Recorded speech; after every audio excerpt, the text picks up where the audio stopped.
ষষ্ঠ থেকে নবম শ্রেণীর প্রিয় শিক্ষার্থীরা, গতকাল তোমাদের সিলেবাস মানবন্টন এবং একটি নমুনা প্রশ্ন প্রত্যেকটা সাবজেক্টে দিয়েছে। তো আসলে এই সিলেবাস এবং মানবন্টনটা সম্পর্কে আমরা অনেকেই বুঝতেছি না। তো আমি আজকে তোমাদের এই মানবন্টনটা সম্পর্কে একটু ভালোভাবে বুঝিয়ে দিব যে কিভাবে তোমাদের এই পরীক্ষাটা হবে। তো শিক্ষার্থীরা, ষষ্ঠ থেকে নবম প্রত্যেকটা শ্রেণীর এই একই নিয়মে পরীক্ষাটা অনুষ্ঠিত হবে। তো প্রথমে আমরা যদি আলোচনা করি, এই পরীক্ষাটা হচ্ছে দুই ধাপে অনুষ্ঠিত হবে। দুই ধাপে বলতে প্রথম পার্টটা হচ্ছে শিক্ষণকালীন মূল্যায়ন। শিক্ষণকালীন মূল্যায়ন এবং এটার আরেকটা পার্ট হচ্ছে 2 নম্বর পার্ট হচ্ছে লিখিত পরীক্ষা। হ্যাঁ, সরাসরি পরীক্ষা, যেটা হচ্ছে আমাদের লিখিত পরীক্ষা হবে। শিক্ষণকালীন মূল্যায়নটা হবে তোমাদের 30% মধ্যে এবং লিখিত যে পরীক্ষাটা এটা হচ্ছে 70%। এখন এই যে 30% যেটা হবে এটার নম্বর থাকবে 30 এবং 70% যে লিখিত পরীক্ষাটা এটার নম্বর থাকবে 100। আসলে এটা কিভাবে আমি তোমাদের বুঝিয়ে দিচ্ছি। তো প্রথমত হচ্ছে আমাদের যে বার্ষিক শিক্ষণকালীন মূল্যায়ন ও বার্ষিক লিখিত পরীক্ষা, এটা হচ্ছে দুইটা পার্ট। একটা হচ্ছে শিক্ষণকালীন মূল্যায়ন আর একটা হচ্ছে লিখিত পরীক্ষা। শিক্ষণকালীন মূল্যায়নটা হচ্ছে 30% এবং লিখিত পরীক্ষাটা হচ্ছে 70%। এই হচ্ছে আমাদের মোট 100%। এবার আসো কোনটাতে কত মার্ক। এই যে শিক্ষণকালীন মূল্যায়ন এটাতে থাকবে 30 নম্বর। 30 নম্বরের মধ্যে এখন তুমি যত পাবে এটা তোমার প্রাপ্ত নম্বর। আর লিখিত পরীক্ষাটা হবে 100 নম্বরের মধ্যে। 100 নম্বরের মধ্যে তুমি যেটা পাবা সেটাকে আবার শতকরা প্রকাশ করে এটার সাথে যোগ হবে। তো তোমাদের হয়তো বুঝতে একটু সমস্যা হচ্ছে, আমি বুঝিয়ে দেই।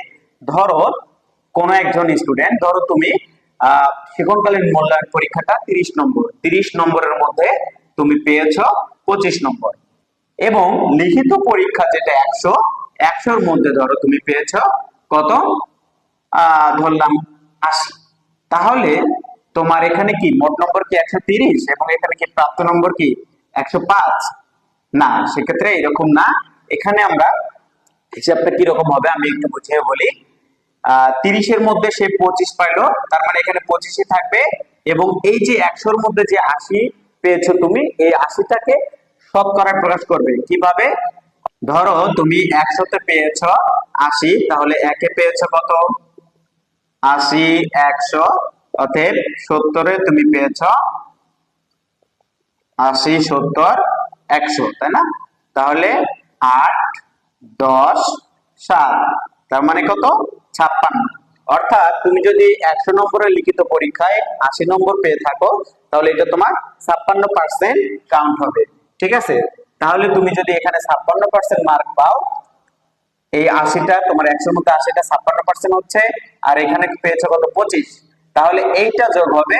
তাহলে দেখো 11, 1, 8, 81। তার মানে তুমি টোটাল 100 নম্বরের মধ্যে তখন 81 নম্বর প্রাপ্ত হবে। তো 81 নম্বর পেয়েছো, তার মানে এটা হবে A+। আচ্ছা, কারণ এবার গ্রেড সিস্টেমে রেজাল্ট দিবে, তো আমি সেটা পরে দেখাচ্ছি। তো পরীক্ষার সিস্টেমটা আমি আবারও বলি। 30% হচ্ছে শিক্ষণকালীন মূল্য, যার নম্বর হচ্ছে 30 এবং 70% হচ্ছে লিখিত পরীক্ষা, যার নম্বর হচ্ছে 100।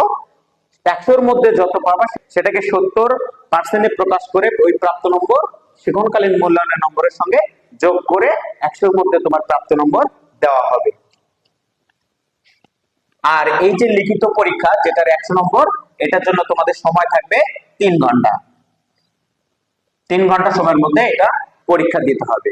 আর এই লিখিত পরীক্ষার জন্য তোমাদের সিলেবাস, সরকার থেকে প্রদত্ত যে সিলেবাস দেওয়া হয়েছে, মানবন্ধন দেওয়া হয়েছে, ওইটাতে প্রত্যেকটা সাবজেক্টের সিলেবাস এবং মানবন্ধনের সঙ্গে হচ্ছে একটা নমুনা প্রশ্ন দেওয়া আছে। তো ওই রকম ক্যাটাগরির প্রশ্নই তোমাদের হবে, কিন্তু এখানে স্পষ্টভাবে বলা আছে যে এটা হুবহু কপি করা যাবে না। ওই রকম ক্যাটাগরির বা ওই সিস্টেমের প্রশ্ন তোমাদের আসবে, এটা তোমাদের বোঝার সুবিধার্থে এখানে দেওয়া হয়েছে।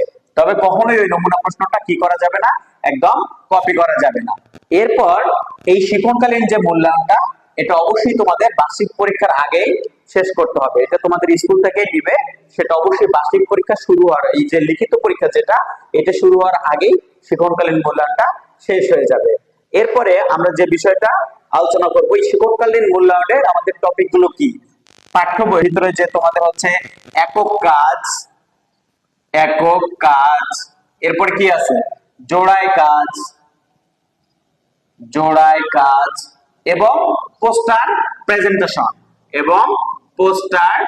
প্রেজেন্টেশন এই জাতীয় যে জিনিসগুলো রয়েছে এগুলোই হচ্ছে আমাদের এই শিক্ষণকালীন মূল্যায়নের অন্তর্ভুক্ত থাকবে। তো শিক্ষার্থীরা এবার আমরা আলোচনা করব কিভাবে আমাদের রেজাল্ট দেওয়া হবে। গ্রেড সিস্টেমে। সেটা হচ্ছে তোমার প্রাপ্ত নম্বর যদি 80 থেকে 100 এর মধ্যে হয় তাহলে তুমি 5 পয়েন্ট পাবা, অর্থাৎ সেটাকে এ প্লাস বলা হচ্ছে।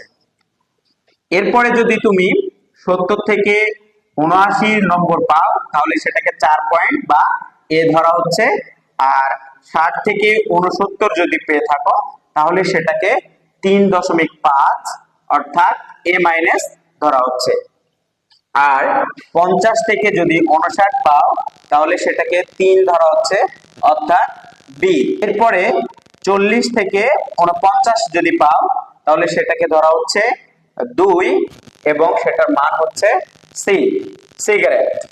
এবার 33 থেকে 39 যদি পাও সেটাকে পয়েন্ট ধরা হচ্ছে 1 এবং সেটার মান হচ্ছে বি গ্রেড। 0 থেকে 32 পর্যন্ত হচ্ছে 0 পয়েন্ট এবং সেটার গ্রেড হচ্ছে এফ অর্থাৎ ফেল। এখানে একটা ইম্পর্টেন্ট বিষয় হচ্ছে কোন শিক্ষার্থী যদি 3টি সাবজেক্টে কিংবা তার বেশি সাবজেক্টে ডি গ্রেড পায় তাহলে সেই শিক্ষার্থী পরের ক্লাসে উত্তীর্ণ হতে পারবে না। তবে যে সাবজেক্টে সে ডি গ্রেড পেয়েছে, যে 3টি সাবজেক্টে কিংবা 3টির বেশি সাবজেক্টে, ওই সাবজেক্টের যে টিচার আছেন তাদের এবং স্কুল প্রধানের বিশেষ বিবেচনায় সে পরের ক্লাসে উত্তীর্ণ হতে পারবে। তবে সেটা শুধুমাত্র 2024 সালের জন্য প্রযোজ্য। এর পরবর্তীতে এই বিশেষ বিবেচনাটা কার্যকর হবে না। তো শিক্ষার্থীরা এই ছিল তোমাদের মোটামুটি শিক্ষণকালীন এবং বার্ষিক পরীক্ষার যে মান বন্টন। তো আশা করি তোমরা বুঝতে পেরেছো। আর তোমরা অনেকে এখন অব্দি সিলেবাস বা মান বন্টন বা নমুনা প্রশ্ন পাওনি।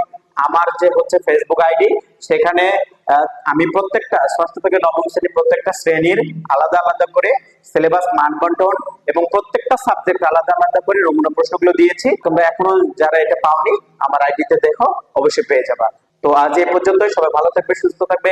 আল্লাহ হাফেজ।